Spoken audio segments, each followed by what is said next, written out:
Ovo je jedna voćka koja nije jako uobičajena u našim krajevima. Zapravo podsjeća na neku egzotičnu voćku, a to je zato što inače taj rod je uglavnom u tropskim krajevima. Ovo je u biti jedina vrsta koja može uspijevati kod nas, a dolazi iz Sjeverne Amerike. I možete vidjeti da su i listovi ovako veliki i viseći, izgleda kao neko tropsko drvo. Riječ je o indijanskoj banani, ili zove se još asimina, papao i razna druga imena, dok ne smislimo neko svoje ime. Lišće se može koristiti kao insekticid, samo se jednostavno sad na jesen, dok padne sa stabla, to lijepo pokupite, stavite u vrećicu i onda sljedeće godine možete, biti radi se ili kao s koprijama, da stavite u vodu pa da to malo provri, ili jednostavno u kipuću vodu i onda se s tim prska protiv ostalih nametnika. Rupica na lišću ipak ima, a to je od jedne vrste ose koja ovo lišće koristi za izgradnju gnijezda.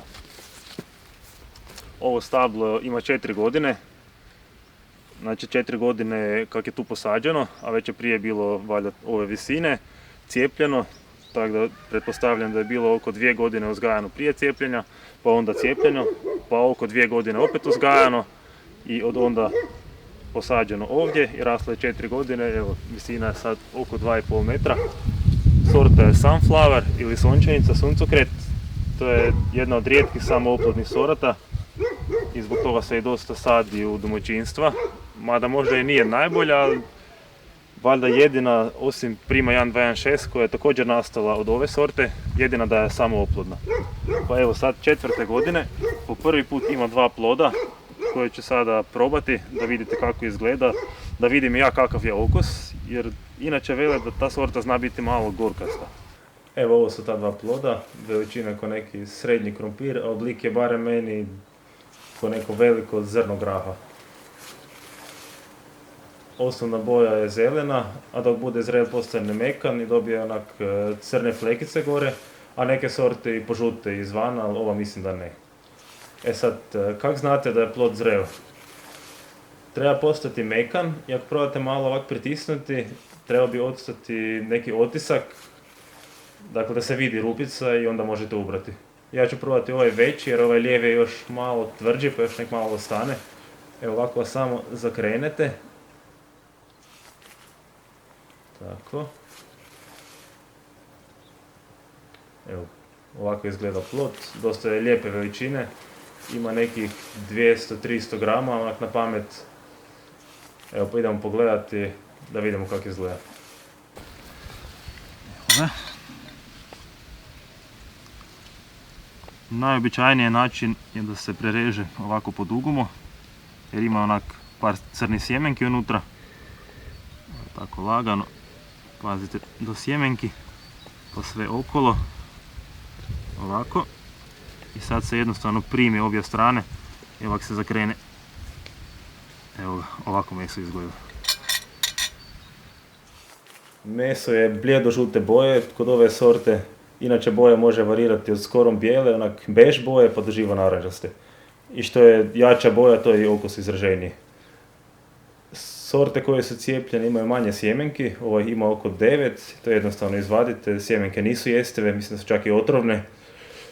Ali ako se ne ošteti izvana, onda taj otrov ne izađe, mada nema smisla jesti sjemenke. Evo, može se ovako sa žlicom izvaditi, stvarno je mekano. Mada ovaj plod bi još možda malo mogao biti na stablu jer je onako neka tvrđa banana. Inače bude još mekši. Evo pa idem probati.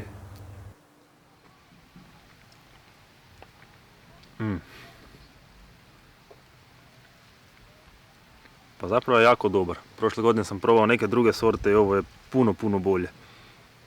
Malo je možda na prvu onak mrvicu sluzavo, ali okus je fin, evo stvarno. Ali ne znam s čim bi usporedio.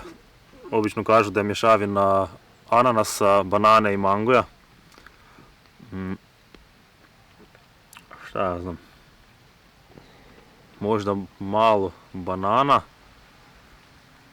ananas. U biti to je jedan posve novi okus i teško je onda opisati kakav je to okus, pa onda uspoređujemo sa nekim okusima koje svi poznaju. Pa možda onda to je nekak približno. Ali ipak preporučujem da probate, pa onda sami procijenite. Meni možda malo vuče kao na neku vaniliju ili tako nešto. Evo, stvarno je lijepa veličina ploda. Drvo kad je u punoj rodnosti može imati do 30 kg ploda. Može se koristiti za pekmeze, za sladoled, za pečenje kolača, stvarno za svašta i evo, stvarno preporučam da posadite barem jedno stablo, a po mogućnosti više zbog oprašivanja, pa onda imate jednostavno više ploda.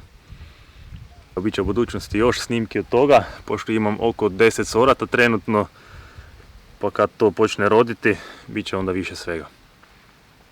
Evo ništa, zasadite vi asemino, sad na jesen je pravo vrijeme i vidimo se u nekom od sljedećih snimki. Bok!